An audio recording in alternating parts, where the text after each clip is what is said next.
Assalamualaikum warahmatullahi wabarakatuh. Halo semua, kami dari kelompok 4 akan membuat video pembelajaran dengan mata kuliah perangkat telekomunikasi broadband dengan judul Pengenalan Perangkat Telekomunikasi Broadband. Di kelompok 4 beranggotakan 4 orang, yaitu Abi Rizky Pratama dengan NIM 670520101, Asyifa Latvia 67052011081, Fasyaran Haifa 67052011085, dan Nanda Gunawan 67052011028. Untuk di slide pertama ini, kita akan mengetahui pengertian broadband. Broadband sendiri memiliki arti kecepatan koneksi internet yang jauh lebih tinggi atau lebih cepat dari teknologi akses layanan internet dial-up yang diperkirakan memiliki kecepatan 5-2000 kali.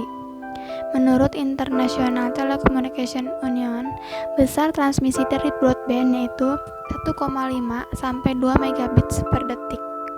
Sedangkan menurut Organization Economic and Development yaitu 256 kilobyte per detik. Dengan internet dial-up dari pertengahan sampai akhir tahun 1990-an memiliki kecepatan 56.000 bit per detik atau 56 kilobyte. Mungkin masih ingat dengan istilah modem 56K.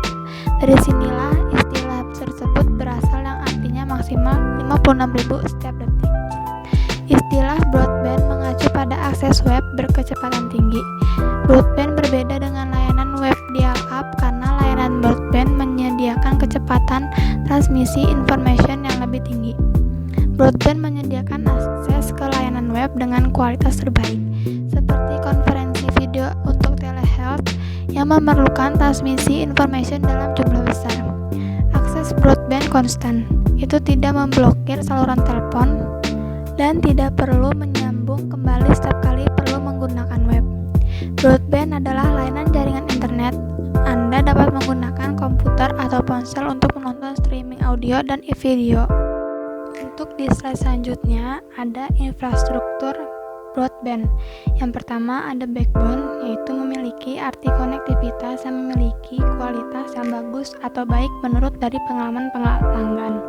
Yang kedua ada backhaul, yaitu memiliki arti konektivitas yang mencukupi kebutuhan akses jaringan internet yang didistribusikan ke broadband.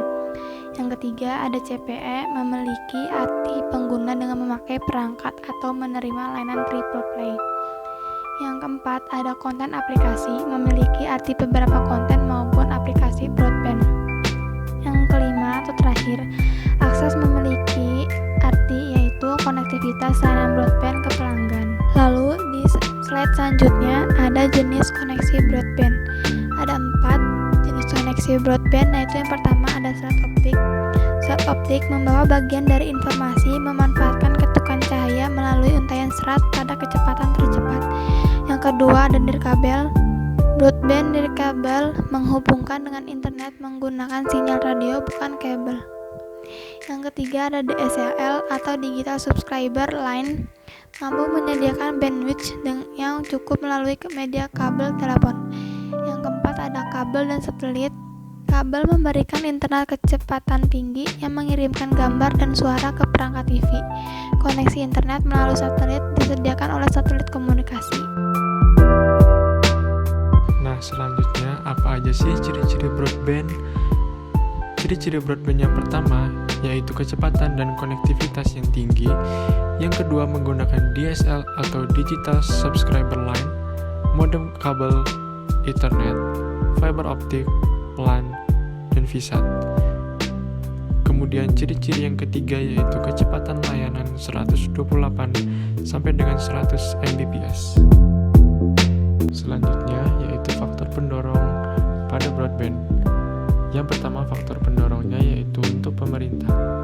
Broadband sangat penting pada tujuan pemerintah dalam sosioekonomi, penyediaan layanan publik seperti e-learning, e-governance, dan lain-lain. Yang kedua yaitu untuk jaringan atau jasa telekomunikasi, mengurangi penurunan pendapatan teknologi lama, bertambahnya pendapatan dari layanan, penambahan secara eksponensial pada ARPU. Yang ketiga yaitu untuk konsumen. Aplikasinya bermacam-macam dan bertambah banyak, akses yang makin cepat, layanan yang mengarah konvergensi seperti VoIP, video on demand. Nah, selanjutnya kita masuk ke teknologi broadband. Teknologi broadband yang pertama yaitu infrastruktur existing. Pada infrastruktur existing, terdapat DSL melalui jaringan akses tembaga, kemudian ada modem kabel melalui jaringan TV kabel, lalu ada akses broadband jalur listrik. Yang kedua yaitu infrastruktur baru, seperti fiber to the home atau FTTH, dan hybrid fiber coaxial atau HFC. Kemudian teknologi yang ketiga yaitu infrastruktur nirkabel seperti wireless access atau FWA, wireless LAN atau Wi-Fi, VSAT, lalu IMT 2000 atau 3G mobile. Nah, selanjutnya aplikasi broadband. Nah, untuk layanan personal itu ada contohnya yaitu akses internet berkecepatan tinggi, contohnya yaitu 25 Kbps dan lebih, dan ada juga multimedia. Nah, untuk layanan publik dari pemerintah ada e-governance, e-education, telemedicine, layanan komersial, e-commerce, corporate internet, dan video konferensi. Nah, selanjutnya layanan video dan hiburan. Nah, contohnya itu ada broadcast TV, video on demand, interactive gaming, music on demand, dan online radio.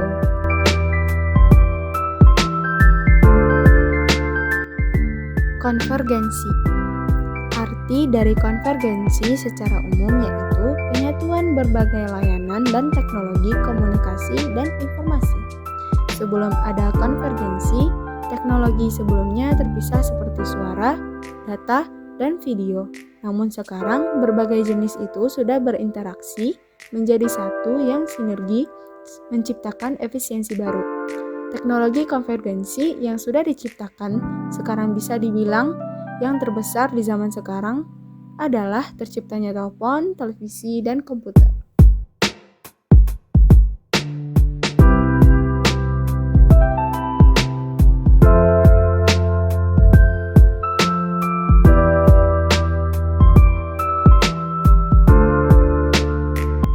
Tren konvergensi. Ada internet mobile, ada layanan 3G, 5G broadband, ada jaringan sosial, video online, dan layanan VoIP. Nah, dampak dari konvergensi teknologi itu sendiri yaitu warga Indonesia maupun pemerintah masih belum terlihat secara kentara. Hal ini mungkin ditimbulkan sangat belum termanfaatkan teknologi konvergensi secara optimal. Di sisi pemerintah hanya terlihat adanya usaha yang mengarah kepada pemahaman dan tindakan antisipasi terhadap konvergensi teknologi, mirip adanya yang mampu diberikan sang konvergensi teknologi. Sedangkan masyarakat Indonesia secara umum masih belum tahu teknologi konvergensi dan hanya memanfaatkan layanan-layanan yang tersedia atau yang disediakan oleh providernya. Selanjutnya, konvergensi media. Sebelum masuk apa itu konvergensi media, kita harus paham dulu konsep konvergensi, di mana teman-teman teknologi sebelumnya terpisah seperti suara, data, dan video. Namun sekarang berbagai jenis itu sudah berinteraksi menjadi satu yang sinergis menciptakan efisiensi baru.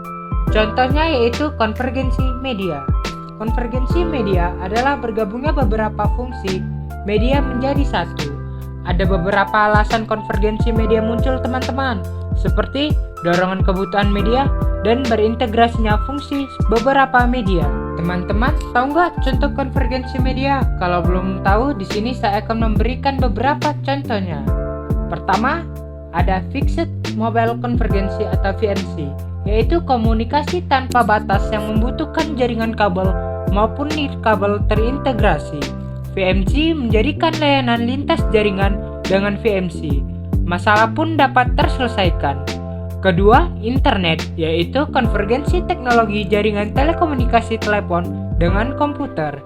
dan juga fungsi transmisi data, gambar, suara, dan gambar bergerak. Ketiga, telepon genggam yaitu alat yang memiliki fungsi untuk menelpon, mendengar radio, kamera, GPS, menonton televisi, aplikasi jejaring sosial, dan lain-lainnya. Keempat, TV kabel yaitu alat yang dapat berfungsi untuk menonton siaran televisi, televisi kabel, dan akses internet atau data. Lalu ada teknologi jarak jauh yaitu cetak modern dengan transmisi data nirkabel, LAN maupun PAN berupa Bluetooth menghasilkan cetak jarak jauh. Konvergensi juga memiliki dampak, yaitu akibat konvergensi teknologi bagi warga Indonesia maupun pemerintah masih belum terlihat secara kentara. Hal ini mungkin ditimbulkan yang belum termanfaatkannya teknologi konvergensi secara optimal. Di sisi pemerintah hanya terlihat adanya usaha yang mengarah kepada pemahaman dan tindakan antisipasi terhadap konvergensi teknologi. Mirip adanya survei buat konvergensi teknologi, seperti adanya kuesioner buat melihat layanan-layanan yang mampu diberikan sang konvergensi teknologi. Sedangkan masyarakat Indonesia secara umum masih belum tahu teknologi konvergensi dan hanya memanfaatkan layanan-layanan yang tersedia. Sekian dari kelompok 4 tentang video pembelajaran pengenalan perangkat telekomunikasi broadband. Mohon maaf jika ada kesalahan dan kurangnya. Wassalamualaikum warahmatullahi wabarakatuh.